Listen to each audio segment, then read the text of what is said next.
1. I am a co-owner of a media company that works under a corporate partnership, so we can share resources and facilities, if need be, to best serve our clients and also make sure that we can support each other when possible. A lot of the other media companies, studio, and soundstage owners are really cool, and it's been overall a positive experience. Lots of people who are just absolute experts and artists in the industry, and truly inspiring to talk to and work with.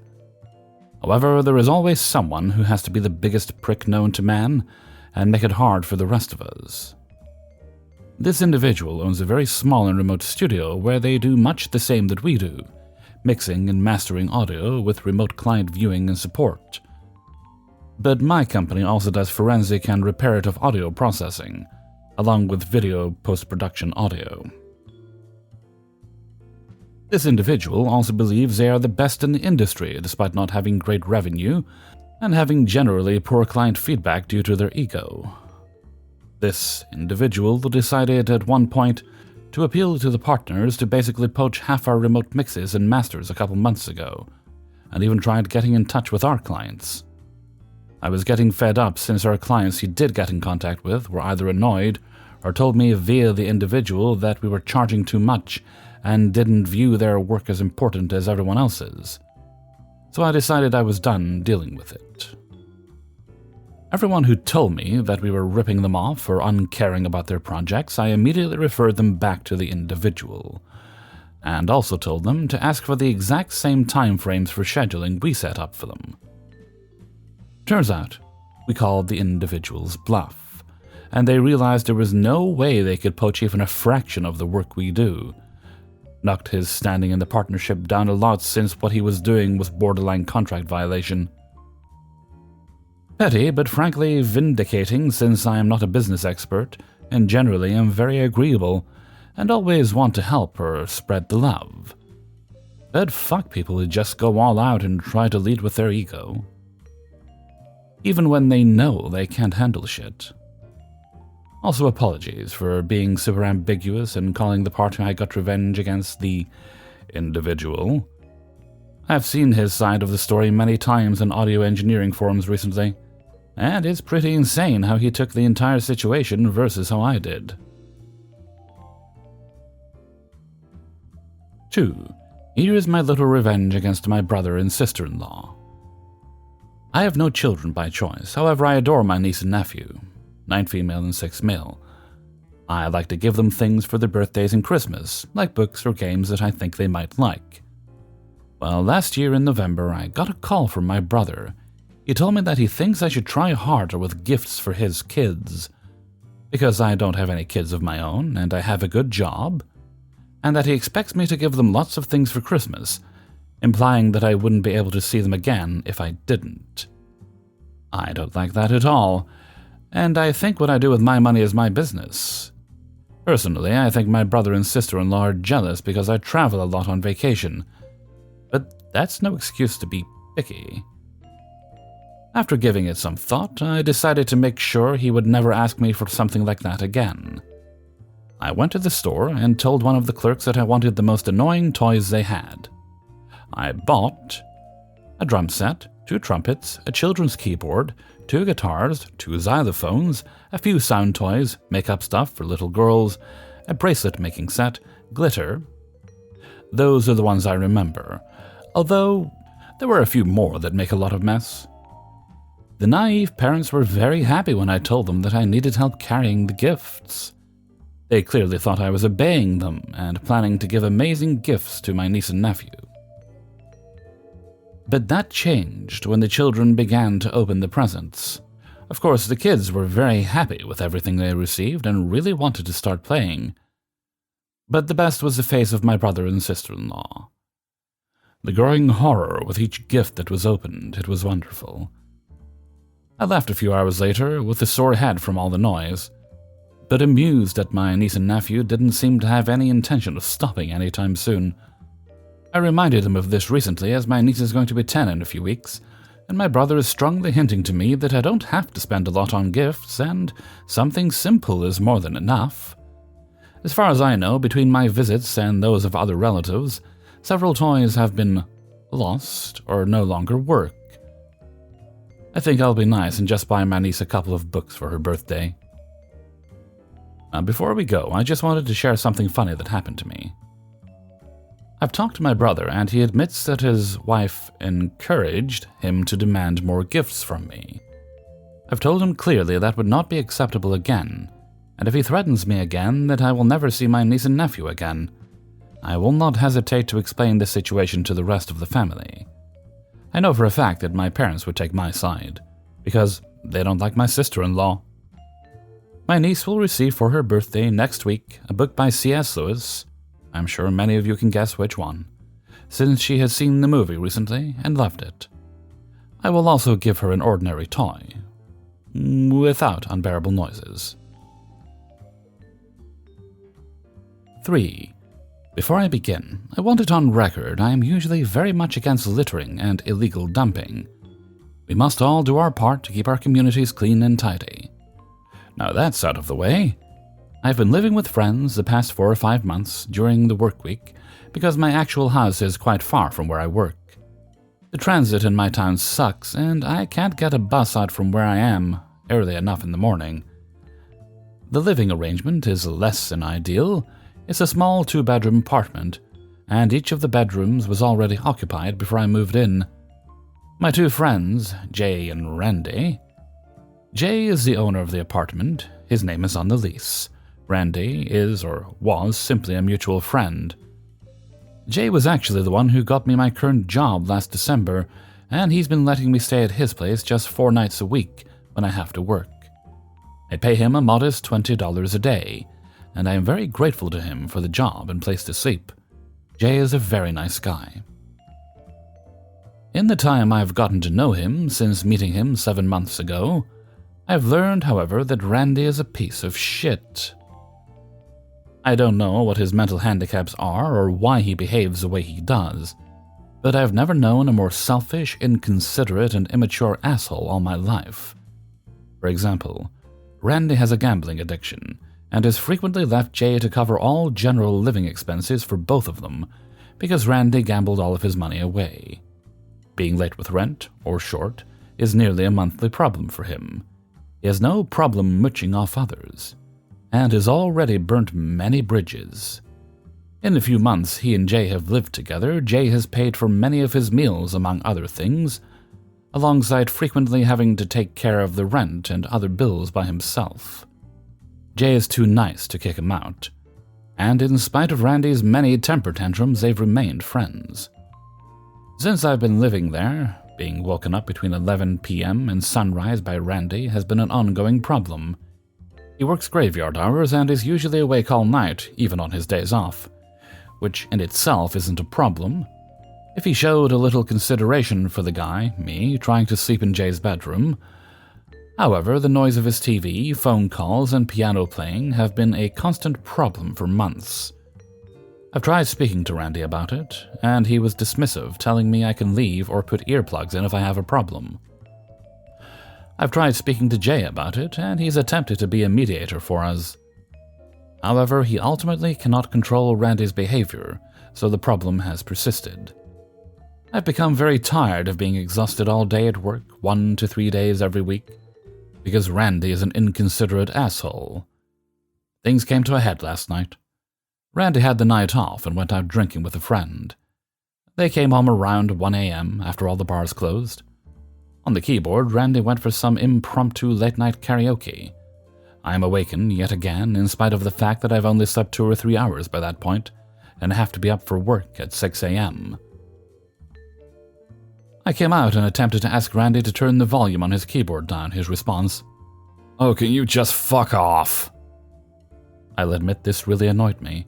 I lost my temper and called him a rude name, informed him that he was a fat little prick, and asked him to repeat himself as the music was too loud to hear over. His response was to then throw his drink at me. Luckily, Jay happened to be home, seated right beside him on the chair, and tried to deflect it out of the air. Had he not, the can would probably have hit me in the face instead of my chest. Jay is a nice guy. I can't remember the exchange after that. I immediately went to the shower, and Jay told Randy he and his friend better leave. Jay was not happy he had to clean the spilled cider off the floor and TV behind me. They left. I ranted to Jay for a few minutes before going back to bed. All night I was kept awake with my own thoughts, thinking about what my next step should be.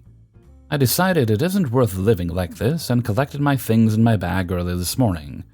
When Jay woke up, I explained to him I'd be moving back to my home with family and suffer the commute to work until I find myself another job. He apologized and promised to stay in touch. We hugged before he had to get in the shower and start getting ready for work himself. When he went to the bathroom, I analyzed Randy's keyboard and contemplated my revenge. I didn't want to destroy his expensive keyboard, just fuck with it a little somehow. I couldn't make it too obvious. It had to be something he couldn't press charges with law enforcement over. I thought about cracking eggs over it or something, but knowing Jay, he'd see it before Randy got home and clean it up to keep the peace. My attention turned to the microphone on the stand above the piano. I detached it, opened the sliding door of the balcony, and threw it down into the creek behind their building. I watched it float for a couple of feet before going under as the current took it away. I texted Jay about it immediately after I left. He gave me an LOL and told me he didn't just read that. He suggested Randy was so drunk last night while he was throwing shit around, who knows what he did with his mic. He probably threw it off the balcony himself for all we know. Jay didn't see anything because he was too busy cleaning cider off the TV wall and floor from Randy's tantrum. I was in the shower and then went off to bed, so I definitely didn't touch it. 4. I worked in civil services in one of the most dangerous cities in my state, a city of only 300,000, but with 2 or 3 murders a month, and violent crime several times a day, every day. So while I understand little things can be annoying, the city has more important things to do than paying someone to drive 25 minutes across town to deal with ridiculous neighborhood bickering, especially when there weren't enough hours in the day to help all the people who called with actual problems. That being said, the city had a policy of responding to every single citizen call, regardless of how stupid or wasteful it was. One day a call came in across my computer from an anonymous caller, Betty, reporting the neighbor across the street had left their empty garbage cans at the curb for 4 hours after pickup, and the caller demanded the owner be cited for it. The caller was listed as refused non-contact, which means just like it sounds, the person wanted me to do their dirty work, but were too chicken shit to speak to me like an adult about their concerns. So across town I drove, and as I barely slowed down while driving past the offending cans, I cleared the call by typing, "Yes, can confirm there are in fact 2 cans sitting in the gutter as described, but cannot confirm with non-contact RP what time garbage was picked up, so call closed." Also noted numerous other related cans left out in the neighborhood. About 10 minutes go by and another call comes from irate Petty Betty, stating she had watched me drive by without even stopping to do my job and investigate things. Betty knows the law and demands the homeowner be cited for the eyesore. She even mentioned the correct obscure city ordinance stating cans couldn't be out 4 hours after pickup. Oh boy, you sure taught me, Betty, so back I go. This time I get out, and as I'm pulling the cans back 3 whole feet so they're on the owner's grass and in technical compliance, I give a little finger wave towards Betty's home, just so that she knows I know she's peeping out the curtains, and then I leave. Not the most professional thing to do, but there's no way I was citing some poor neighbor for stupid garbage cans. But I was over it and on to other things without another thought. But like an annoying gnat that won't leave you alone, a few minutes later I got a private heads-up message from a concerned coworker that Petty Betty was calling to file a complaint with my supervisor. And sure enough, later that day, I had a good laugh when my supervisor blamed me for making him snort laugh, as Betty described the passive-aggressive wave towards her house, and it pissed her off that he didn't care about the cans either. Now the super petty revenge part.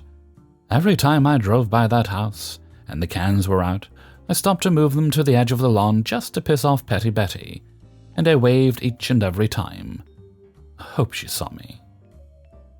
I should add, the stupid 4-hour thing, it's an obscure, never-used ordinance, and in all my years there, this was the one and only time I ever heard or thought about it. The only reason I moved the cans was to make a point and piss Petty Betty off. 5. I gotta share this. This happened many moons ago, roughly in the late 1970s and early 1980s, and is one of my absolute favorite petty stories of all time. It involves my grandmother. My grandmother was a no BS kind of woman. She was not afraid to say no, and she was not afraid to tell it like it is. Towards the end of her life, she would always tell me, "I know a lot of people thought I was a bitch, but there were times I really didn't care." Anyways, this happened at her last job, before she retired. She had a few friends at work, but she wasn't friendly with everyone per se, just on a professional level. There was this one girl, Debbie, who was a known backstabber and somewhat unpleasant to work with. She was a person who would be friendly to you and then talk mad shit about you behind your back. She had no problem taking credit for your work and blaming you for her mistakes. It was safe to say no one liked Debbie, but they tolerated her up to a point. So one day, my grandmother was having a short, friendly conversation with her manager, who was from the Midwest, which is where my grandmother was from. Typical water cooler conversation, right? Well, out of the corner of my grandmother's eye, she saw Debbie stealing looks at her, while Debbie was talking to a colleague of my grandmother's, who was somewhat my grandmother's best friend. Later, my grandmother happened to stop at her friend's workstation for a work-related inquiry. Happened to ask what her and Debbie were talking about. Her friend said that she didn't want to get involved, which told my grandmother right off that Debbie was talking about her specifically. She was right. Turns out Debbie was telling everyone that my grandmother was being a brown-nose to the boss because they were from the Midwest. But she wasn't, far from it. So my grandmother pretty much said to her friend, "Okay, thanks for telling me." I think it was a day or so later when it was lunchtime, and Debbie came around and asked if she could sit next to my grandmother at the lunch table. My grandmother turned around, looked Debbie in the eyes, and said, "Nope, don't want you here. You can sit any place else but here." Debbie was pissed. So she did sit someplace else, but went to the manager, the very manager she was talking about, and demanded my grandmother be a team player. This is where it got really interesting. So the manager comes over with Debbie in tow and asked what was going on. Point blank, my grandmother looks her boss in the eyes and goes, "You know she's telling everyone that I'm sucking up to you, that I'm being a brown-noser. Not only that, but you know damn well that she does nothing but cause problems with everyone in this office. She backstabs everyone left and right, and she cries that no one is friends with her, and she's right. No one wants to be friends with her. She only wants to sit here so she can find out something to use against me or everyone else at this table. As far as I'm concerned, she doesn't need to sit here. She can sit by herself or in the car, but I don't care. She's not sitting next to me." I remember my grandmother telling me she remembers Debbie's face slacked from shock, and her boss's face was trying hard not to smile. Her boss then tried to be reconciliatory and said that they worked together. My grandmother then told her and Debbie, "You're right, we work together, and that's how it's going to be. She can come to me for any work-related questions, but if she comes to me to be friends, not going to happen." For the rest of her time at the place, Debbie never once talked about my grandmother again, nor did she ever talk to her. A lot of people took my grandmother's cue and basically shunned Debbie, and would only talk to her about work-related stuff. She ultimately quit the place before my grandmother retired. My grandmother was kind of a workplace hero for that. Hey everybody, Hellfreezer here, and thank you very much for listening to Revenge is Ice Cream, episode 144. And thank you very much to everybody who allowed me to use their stories in this video. I'd appreciate it if you shared the video around on your Twitters and your Facebooks, and there's probably other places. Anywhere you can think of, really. I'm very appreciative when you do that. We're making very small headway. A bit. But it is helping, and thank you very much. Okay, now, before we go on, A bit of a Hell Freezer related pimping business. It's my biannual pimping of Hell Freezer. We're about middle of the year roughly. So this is where I get to tell you about all the cool ways you can support the channel. The latest one is, if you look below, there's a little heart with a $sign, because we all love money. That's a tip jar. If you enjoyed this video or any other video, you can leave a tip, and I go, oh, thank you so much, because it's very, very appreciated. And there's also, let's see, there's Patreon if you'd like to do it on a monthly basis. And there's the Hell Freezer merch store, which is also available, and it's a Teespring store. It's available in a link in the description. Any and all methods in which you choose to support the channel are not required, but are appreciated.